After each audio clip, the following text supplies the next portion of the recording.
உணவை வீணடிக்காதீர்கள்.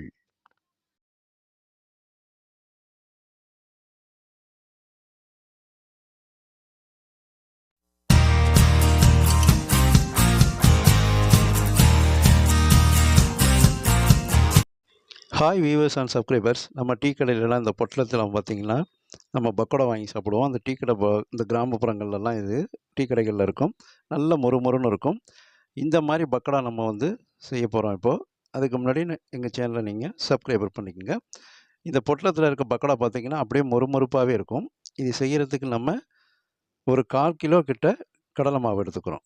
நல்லா சலித்து சுத்தம் பண்ணின கடலை மாவு ஒரு பாத்திரத்தில் ஒரு 1/4 கிலோ கிட்ட எடுத்துங்க. உங்களுக்கு தேவைன்னா அதுக்கு எவ்வளோ தேவையோ அதுக்கு ஏற்ற மாதிரி அதிக அளவுக்கு எடுத்துக்கங்க. இந்த மாதிரி நல்லா சலித்த சுத்தம் பண்ண கடலை மாவு ஒரு 1/4 கிலோ எடுத்துக்கிறேன். அது கூட பார்த்திங்கன்னா ஒரு கண்டு பூண்டு, அதே போல் ஒரு துண்டு இஞ்சி, இந்த அளவுக்கு இருந்தால் போதுமானது. அதுக்கு 1/4 டீஸ்பூன் சோம்பு, 1/4 டீஸ்பூன் ஜீரகம், ஒரு 2 கொத்து கருவேப்பிலை உருவி எடுத்து வச்சுக்கிறேன். 2 கொத்து கருவேப்பிலையை உருவி எடுத்து வச்சுக்கணும். அது கூட ஒரு வெங்காயம், பெரிய வெங்காயமாக எடுத்திருக்கேன். இதில் பாதி இருந்தால் போதுமானது. 3 பச்சை மிளகாய் கண்டிப்பாக வேணும். காரத்துக்கு அதுதான் 3 பச்சை மிளகாய். இந்த இஞ்சி பூண்டெல்லாம் தோல் சீவி நல்லா நைஸாக அரைச்சிக்கோங்க. பச்சை மிளகாயையும் வெங்காயத்தையும் நல்லா குருவாக அரைஞ்சிக்கோங்க. தூள் தூளாக வெட்டி எடுத்து வச்சுக்கோங்க. இப்போ நம்ம 1/4 கிலோ கிட்ட அந்த மாவு எடுத்து வச்சுருக்கோம், கடலை மாவு. அதில் ஒரு 1/4 டீஸ்பூன் ஜீரகம் சேர்த்துக்கிறோம். 1/4 டீஸ்பூன் ஜீரகம், 1/4 டீஸ்பூன் சோம்பு, 1/4 டீஸ்பூன் சோம்பு சேர்த்துக்குங்க. இது மேலே 1/4 டீஸ்பூன் சோம்பு, ஜீரகம் இதில் சேர்த்துங்க. 1/4 டீஸ்பூன்.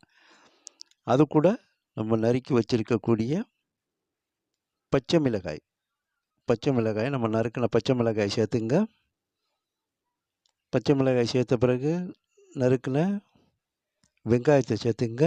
நறுக்கின வெங்காயம், அது மேலே நறுக்கி வச்சுருக்க வெங்காயத்தை சேர்த்துருங்க.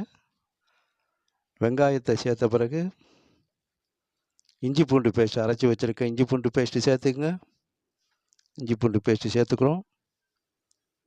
அது கூட உருவி எடுத்து வச்சுருக்க கருவேப்பிலை, அந்த 2 கொத்து கருவேப்பிலையும் சேர்த்துக்கிறோம். கருவேப்பிலையை சேர்த்த பிறகு ஒரு 1/4 டீஸ்பூன் அரிசி மாவு மட்டும், ஒரு 1/4 டீஸ்பூன், ரொம்ப போட்டுறாதீங்க. அது பார்த்திங்கன்னா அப்புறம் கடிக்க முடியாது, அப்படி இருக்கும். அதனால் 1/4 டீஸ்பூன் அரிசி மாவு சேர்த்த பிறகு இதுக்கு ஒரு 1/4 டீஸ்பூன் டால்டா, அது கூட ஒரு 1/4 டீஸ்பூன் உப்பு. இந்த உப்பு சேர்த்துங்க. 1/4 டீஸ்பூன் உப்பு சேர்த்துங்க. சேர்த்து இது நல்லா பெசரி விடணும். எல்லாம் ஒன்றோட ஒன்று நல்லா மிக்ஸ் ஆகணும். இந்த டால்டாவெல்லாம் பார்த்திங்கன்னா நல்லா பிசைஞ்சு விட்டு எல்லா மாவோடையும் நல்லா அது ஒன்று சேரணும். நீங்கள் டால்டாவை உருக்கி கூட அதில் ஊற்றிக்குங்க. அது கொஞ்சம் சாஃப்டாக இருக்கும். உங்களுக்கு சாப்பிட்றதுக்கு நல்லா மொறுமொறுப்பாக சாஃப்டாக இருக்கும். அதுக்காக தான் டால்டா போடுறது. இந்த மாதிரி நல்லா பெசரி விட்டுடுங்க. இந்த சோம்பு, ஜீரகம், இஞ்சி பூண்டு பேஸ்ட்டு, டால்டா, உப்பு, அரிசி மாவு இதெல்லாம் பார்த்திங்கன்னா நல்லா அதில் ஒன்று சேர்ந்துடணும். வெங்காயமெல்லாம் எல்லா மாவோடையும் நல்லா மிக்ஸ் ஆகணும். அந்த அளவுக்கு இதை நல்லா பெசரி விடணும். இது மாதிரி நல்லா பிசைஞ்சு விட்ருங்க. இந்த மாவு நல்லா இது மாதிரி பரட்டி பிசைஞ்சு விடுங்க. அது கூட பார்த்திங்கன்னா நம்ம கொஞ்சமாக தண்ணி தெளித்து பிசையணும். இப்போ நல்லா பெசரி விட்ட பிறகு இது மேலே நம்ம என்ன செய்கிறோன்னு கேட்டிங்கன்னா, நல்லா இப்படி நல்லா பெசரி எல்லா மாவும் இது நீங்கள் பிசையும் போதே அந்த பக்கோடாவோட நல்ல வாசம் வரும். இது மேலே இப்போ நம்ம தண்ணியை கொஞ்சம் கொஞ்சமாக அப்படியே தெளித்து பெசரி விடணும். ரொம்ப தண்ணியாக விட்டுறக்கூடாது, அப்புறம் பஜ்ஜி மாதிரி போயிடும். பஜ்ஜி மாவு மாதிரி போயிடக்கூடாது. தண்ணியை தெளித்து பெசருங்க. டக்குன்னு ஊற்றி பிசைஞ்சிங்கன்னா கூடுதலாக போயிட்டுன்னா அப்படியே அது ரொம்ப பார்த்திங்கன்னா அந்த இட்லி மாவு பதத்துக்கு போயிடக்கூடாது. நமக்கு இந்த சப்பாத்தி மாவு பதத்துக்கு தான் வரணும். இந்த மாதிரி பெசரி விடணும். எல்லா தண்ணியும் சேர்த்து ரொம்ப தண்ணி விட்டிங்கன்னா எண்ணெயை அப்படியே உறிஞ்சிக்கும். அப்புறம் பார்த்திங்கன்னா அது சவன்னு இருக்கும், மொறுமொறுப்பாகவே வராது. நீங்கள் எவ்வளவு பண்ணிங்கனாலும் இந்த மொறுமொறுப்பு வராது. பக்கோடாவுக்கு தண்ணி தெளித்து தான் பிசையணும். இந்த மாதிரி தண்ணி செலுத்தி அதில் தண்ணியை கொஞ்சம் கொஞ்சமாக சேர்த்து நல்லா பிசைஞ்சு விடுங்க. தண்ணியை தெளித்து பிசைஞ்சு விடுங்க. இந்த மாதிரி அது பார்த்திங்கன்னா உதிராக வரணும். நம்ம எடுத்தபடி உதுத்து விட்டால் உதிராக வரணும். அதுக்கு ஏற்ற மாதிரி இதை தண்ணியை கொஞ்சம் கொஞ்சமாக சேர்க்கணும். அந்த ஸ்பூனை வச்சுக்கிட்டு கூட நீங்கள் சேர்க்கலாம். இந்த மாதிரி நீங்கள் சேர்த்து அந்த மாவு அந்த பாத்திரத்தில் எதுலேயும் ஒட்டாமல் வந்துடும்.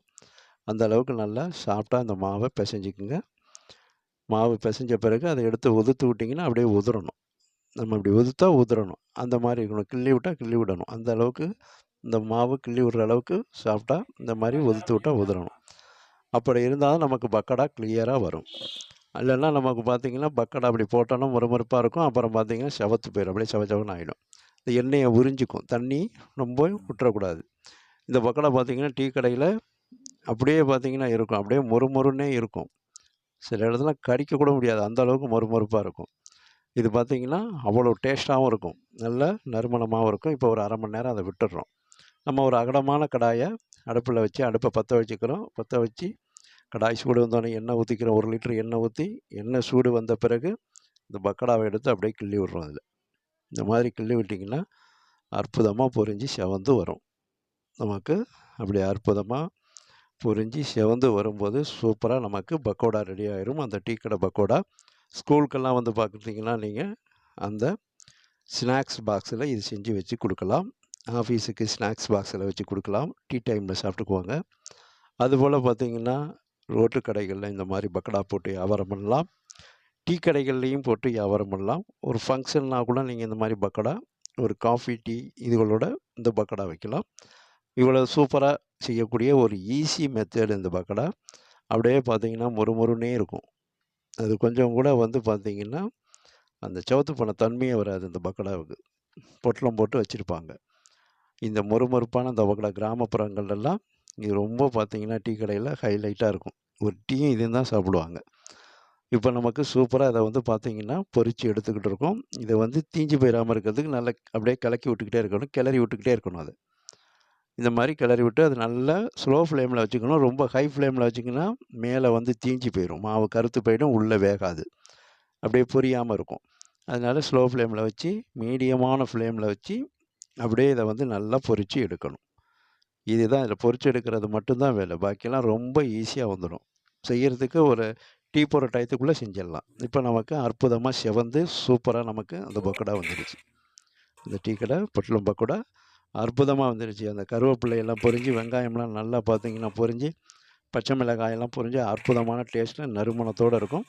இப்போ சூப்பராக நமக்கு இந்த டீ கடை பக்கோடா அற்புதமாக ரெடி ஆகிடுச்சு. இது வீட்டில் செஞ்சு கொடுங்க. திரும்ப திரும்ப செஞ்சு கேட்பாங்க.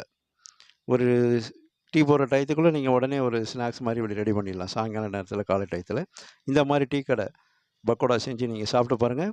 எங்களுடைய வீடியோவை உங்களுடைய நண்பர்களுக்கு ஷேர் பண்ணுங்கள். அவங்கள சப்ஸ்கிரைபர் பண்ண சொல்லுங்கள். லைக் பண்ண சொல்லுங்கள். நீங்களும் இந்த டீ கடை பக்கோடா செஞ்சு வீட்டில் சாப்பிட்டு பார்த்துட்டு எங்களுடைய வீடியோவை லைக் பண்ணுங்கள். எங்களுடைய வீடியோவை பார்க்கின்ற அனைத்து வியூவர்ஸுக்கும் சப்ஸ்கிரைபர்ஸுக்கும் மனமார்ந்த நன்றியினை தெரிவித்துக் கொள்கிறேன்.